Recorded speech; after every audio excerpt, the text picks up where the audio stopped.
My nights with my husband were full of pain because every night he would consume saffron and claim his rights from me. One night I decided to hide the saffron, but to my surprise I discovered that he could do the same without saffron. My husband was very thin and frail, almost as if a gust of wind could blow him away. It seemed like if someone even touched him, he would fall. No matter how tight his clothes were, they would always hang loose on him.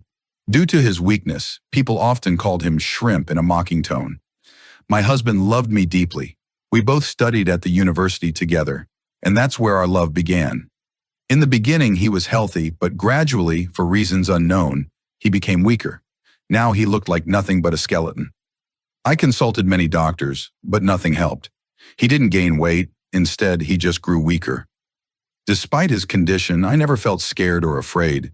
His frail figure actually made me feel bolder in his presence.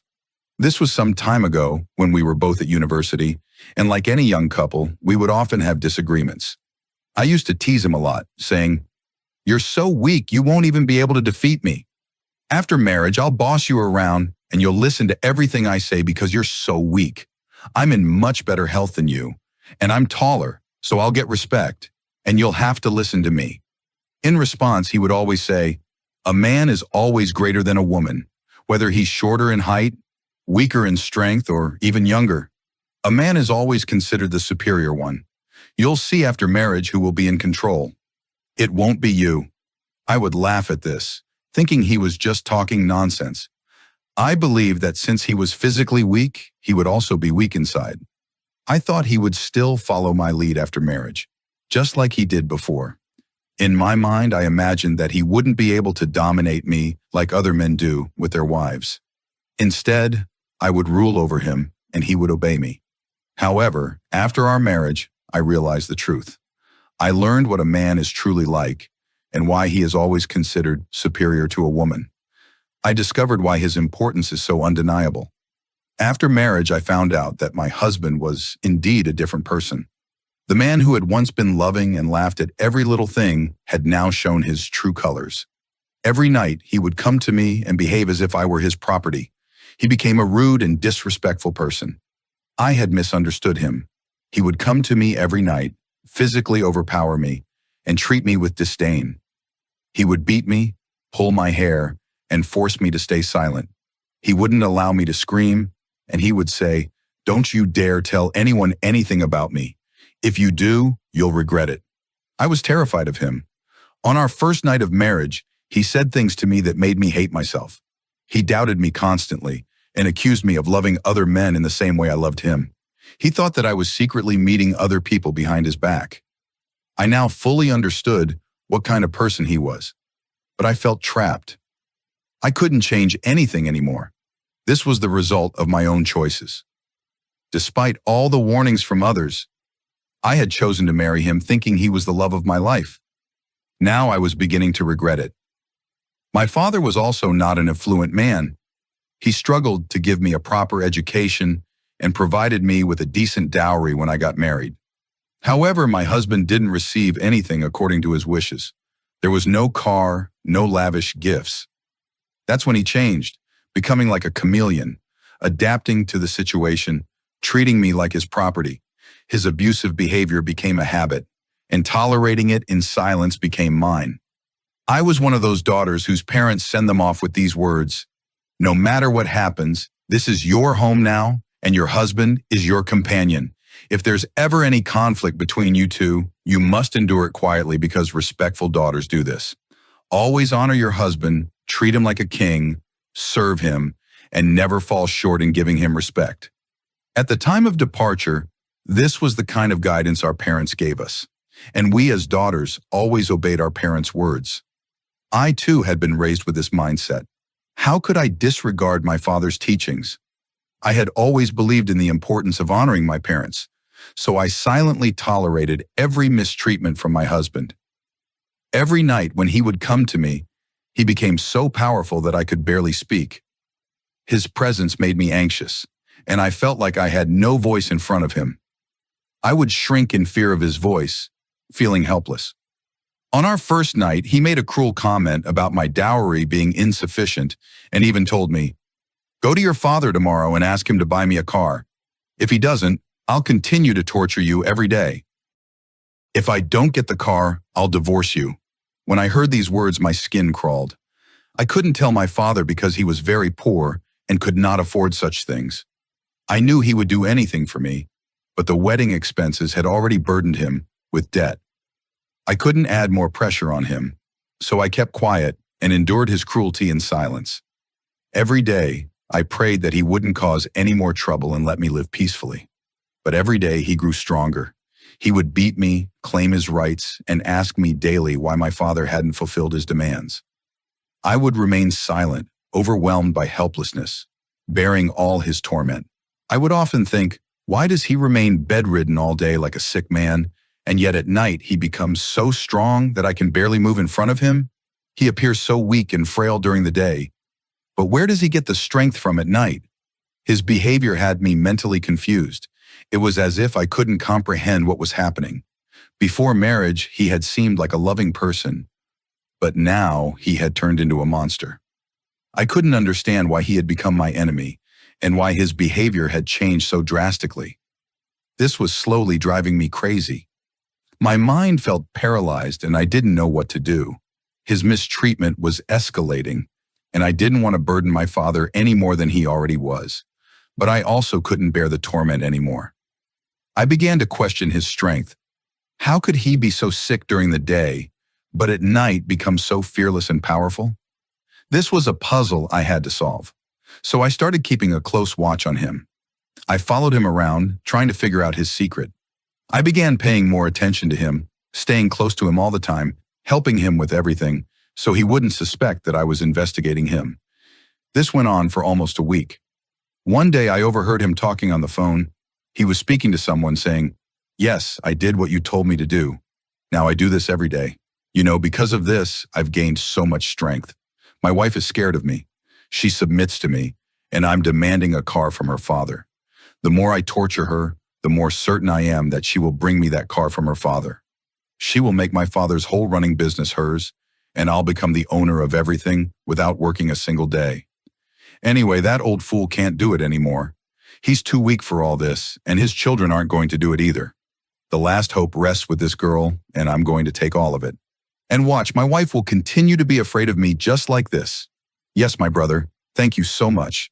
As always, I've kept saffron mixed in my milk. I'll drink it soon. Since I've started drinking this, I feel so much stronger. It's like I've gained life in my body. My personality becomes so commanding that when I look at her, she becomes terrified of me. Do you remember what she used to say in university? She used to say I would be the one to bow down to her.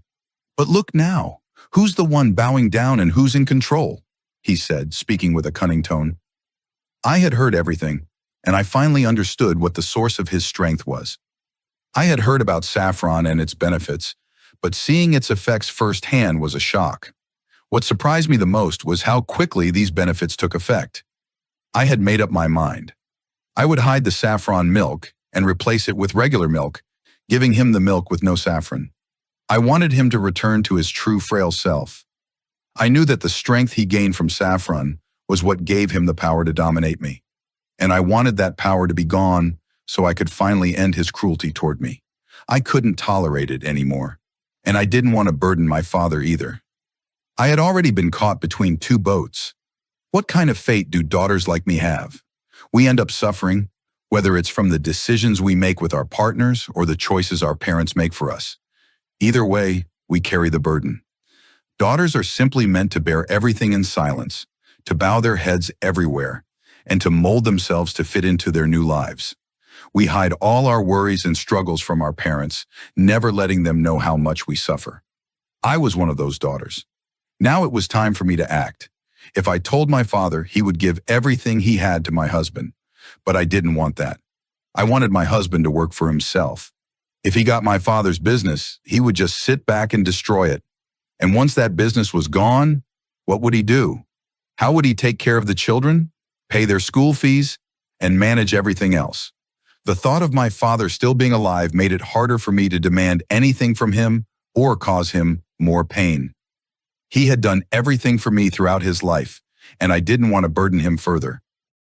Now that I was married and had my own home, I had to be independent and not trouble him every month with my own issues. So I hid the saffron milk and gave him regular milk instead. I felt relieved, thinking that now he wouldn't have that power anymore. But all my plans fell apart when I saw that he was exactly the same as before. He still had that same intimidating power, and I was still terrified of him. I didn't understand what was happening. Then he said to me, "If you don't talk to your father tomorrow, I will leave you at his house forever, and I will divorce you." Hearing this made my legs tremble, and I panicked even more. I started wondering if everything I had heard was a lie or if everything I was seeing was real. The overwhelming combination of fear, confusion, and frustration was completely throwing off my balance. The next day, I had decided to talk to my father and thought that I would ask him for a divorce and live with him, managing his business. With this thought, I decided to go to my father's house the next day. However, for some reason, I was unable to leave and I stayed home instead. That day, I once again had to hide his saffron milk. I noticed something strange that day. He seemed to be showing weakness, and now he appeared just as weak inside as he did on the outside. But this wasn't the case at all. The power that the saffron and milk had provided him quickly was now gradually leaving his body. Perhaps the strength would never fully depart because these were natural, pure substances. They provide lasting benefits that don't easily fade. That night, he gave me another warning. He said that today I stayed home because of his mother, but tomorrow I must go and convince my father to fulfill all his demands, things I could never do. I had already seen his true nature, and living with someone like him was not something I could handle. I knew what he was thinking, and I didn't want him to succeed in his intentions. So the next day, I took all the jewelry my father had given me and went to my father's house where I told him everything about the situation. I made it clear to my father that living with such a person was no longer possible. My father still hoped to fix things and wanted me to build a home with him, but I stayed silent. I didn't want to go back to him. I had seen love in many forms, and I was aware of the many facets of love, but the love my father had always shown me was far greater than anything else. No man could love me the way my father had. I always regretted my foolishness and cried, but I thank God that he had shown me the truth before it was too late. Otherwise, my entire life might have been spent in suffering. My father had tried everything to ensure I had a good life, but I didn't want to accept it. My husband had even come multiple times, but now he seemed worse than before. When I faced him, I didn't even recognize how I had become mentally ill from living with him. It had gradually deteriorated my mind. The real reason for his behavior was greed, which had caused him to try and distress my father. But I didn't want to burden my father any further. Now I understood that outward appearances never reveal the true nature of a person. We believe what we see, but the reality is often different. Many daughters like me are bound to men who treat them cruelly, just like those who exploit and torment them. They force their daughters to beg for their parents' help, making them worry. These people are not worthy of being called humans. I don't know what parents think when they marry off their daughters, believing that they will be happy and treated like princesses. But they forget that only parents can truly make their daughters feel like princesses, while the world just tries to drown them. Daughters are born with sorrow in their fate. Parents risk everything for their daughters, but they cannot change their fate. Some fates, like mine, are dark. We cry over the decisions of love and the decisions of our parents. That day, he looked so frail. Seeing him, my father became worried and immediately went to the market to buy various kinds of fruits for him. Perhaps my father still wanted to send me back with him. I saw my father caring for him like his own son, unaware that this man had been cruel to his daughter. He apologized to me and said that he would never treat me that way again. He admitted that he had understood everything now and that his love for me was real. And wealth wasn't everything. There was also love in this world. He even apologized to my father for his previous behavior. But I had doubts about him. I refused to go with him and told my father that I would not go. My father tried to reason with me, saying, "Son, this isn't the solution. You should think calmly. He's here asking for your forgiveness." He was also apologizing to me, and the one who has wronged should be given another chance. This is the opportunity that must be given to him. Look, This is the opportunity that must be given to him. Look, my son, you both share a very delicate relationship, and you need to understand its delicacy. I am willing to give everything to your husband. If he wants a car or my business, whatever he needs, I will give it to him. But what I want is to see happiness on your face. I don't think he is motivated by greed anymore. I can clearly see the sincerity on his face. If possible, think about it. After saying this, my father left the room, but as soon as he left, I heard his voice calling me loudly, telling me something. I rushed out of my room, and as soon as I saw, the ground seemed to disappear beneath my feet. My husband was lying unconscious on the floor, with blood coming from his nose. My father was trying to lift him. I immediately rushed forward. My father asked me to call the ambulance, and I quickly did so. We took him to the hospital. He was in a severe shock. His mind had stopped functioning, and it seemed like he was on the verge of death. Seeing him lying in the hospital bed, I was thinking how quickly a person who once walked arrogantly could fall so low. The man who once thought he was superior was now waiting for the prayer of the very woman he had tormented, the woman he had tried to dominate and considered his servant. Now he was helpless. Sitting in the hospital corridor, my father once again tried to advise me, and this time I understood. I had decided to return to him. Seeing him lying in the hospital bed, I knew that his arrogance had been shattered. Now I should go back to him. The man who once tried to control me was now helpless. He needed the very woman he had once tormented. So I performed my duty as a wife and began to care for him. Thank God my husband was now safe and sound with me. I thank God, for he shows the way to those who seek it. He is the one who guides the lost and brings them back to the right path.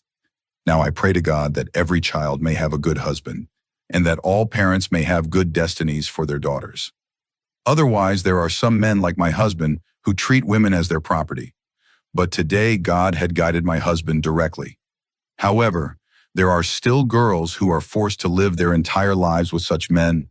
I pray that Allah grants every daughter a good fate. Ameen.